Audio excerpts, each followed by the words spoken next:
So, ఏప్రిల్‌లో మీకు caesarean ఉందా? అంటే చాలామందికి ప్లాన్డ్ సిజేరియన్ సెక్షన్స్ జరుగుతుంటాయి. ఇది వాళ్ళకు మాత్రమే. నార్మల్ డెలివరీస్ మన చేతిలో ఉండవు. సో, దేవుడు ఎప్పుడిస్తే అప్పుడు మనం డెలివరీ చేసుకోవాల్సిందే. సో, ప్లాన్డ్ వాళ్ళకి మాత్రం. ఎందుకంటే అమెరికాలో అంతా కూడా ప్లాన్డ్ సిజేరియన్ సెక్షన్స్ 2 నెలల ముందే డేట్ ఇస్తారు. ఆ రోజు ఆ టైంకి వాళ్ళు సిజేరియన్ సెక్షన్ చేసి బిడ్డని చేతిలో పెడతారు. సో, ఈ ఏప్రిల్ నెలలో ఏ ఏ డేట్‌ల్లో డెలివరీలు చేసుకుంటే అత్యంత ప్రమాదకరం. సో, యూజువల్‌గా మనము 1, 10, 19, 28 అద్భుతం అని చెప్తున్నాం. ఈ సంవత్సరం కూడా 2026 అంటే మళ్ళా ఒకటే.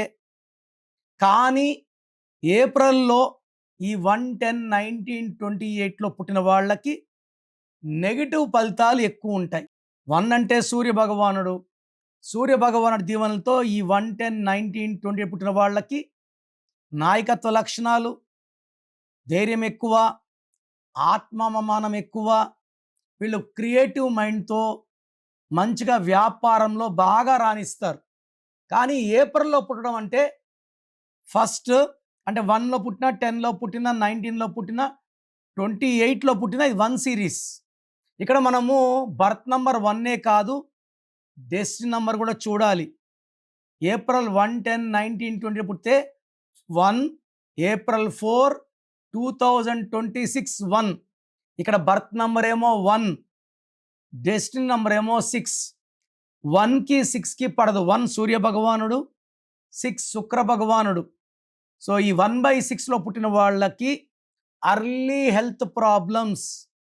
ఈ 1/6 ఎఫెక్ట్ వల్ల కోపం ఎక్కువ ఉంటుంది. ఏ పని చేసినా కలిసి రాదు. డబ్బు ఖర్చు ఎక్కువ అవుతుంది.